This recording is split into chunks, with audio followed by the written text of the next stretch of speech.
आया था। महाराज जा रहा है जीवन परिवर्तन और ला देगा, बहुत बलवान है, ला देगा, लक्ष्मण को जिला देगा। तो इस बार कोई बचा नहीं पाएगा, लक्ष्मण जी जाएंगे। कोई उपाय करिए। रावण को भी लगता है कि सही में उला देगा। जहां तक संभव हो झगड़ा सब निपटाते हैं। अंगद जी पहुंचते हैं और जब अंगद जी लंका में जाते हैं देखते ही हाहाकार मच जाता है। वही बंदर आ गया, फिर वही बंदर आ गया, फिर बाप रे, एक बार तो लंका जलाता, अब क्या करेगा। बिना पूछे सब लोग रास्ता बताते, आप तो सीधे जाइए जाइए, प्रभु प्रणाम, जाइए जाइए पहले। बिना पूछे रास्ता बताते हैं। रावण के दरबार में पहुंचते हैं। रावण कहता, कौन है बंदर? रामदूत में सुन दस्कंदर, अरे दस्कंदर में राम का दूत हूं, क्या संदेश लेकर आए हो? तो संदेश तो बाद में सुनाऊंगा, भगवान का संदेश बाद में सुनाऊंगा, पहले एक मेरी सिंपैथी है उसको सुन लो।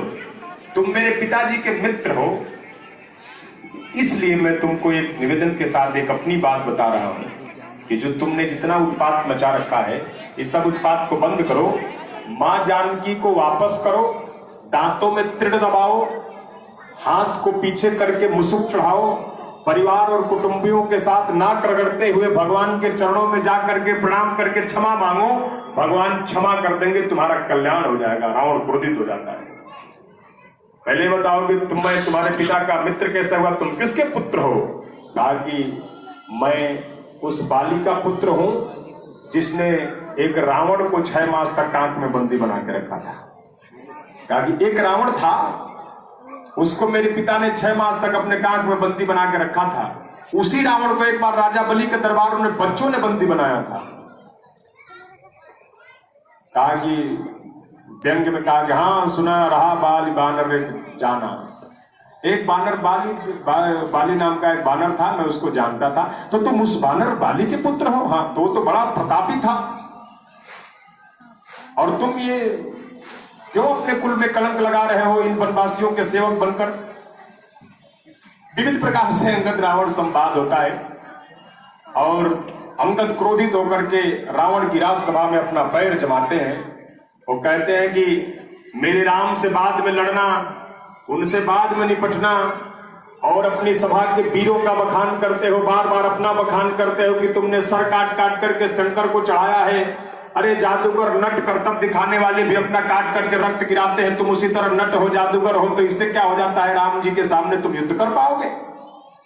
तुम्हारी ये सभी वीरों की सभा को मैं चुनौती देता हूं कि केवल राम की सौगंध है, मेरा पैर उठाकर दिखा दे।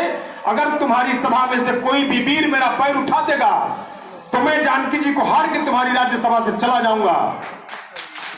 अंगद क्रोधित होकर के और राम की शपथ लेकर अपना पैर जमा देते हैं। पूरी सभा के वीर प्रयास करते हैं, किसी से पैर उठता नहीं है। सारी सभा लज्जित हो जाती है, रावण स्वयं उठता है।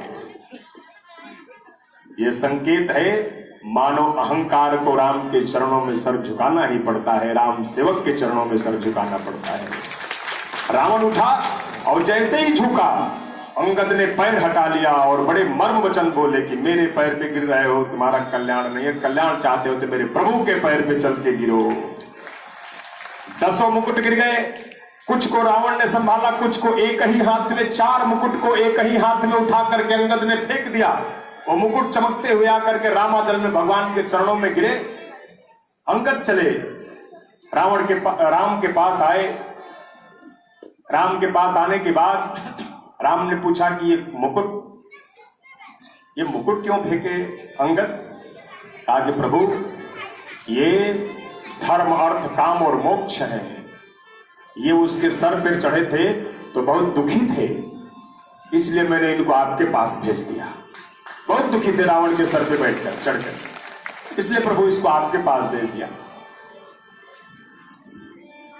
अब अंगद चले आते हैं और कहते हैं कि युद्ध अवश्यंभावी है, रावण मानने वाला नहीं है। माल्यवान उधर रावण को समझाते हैं।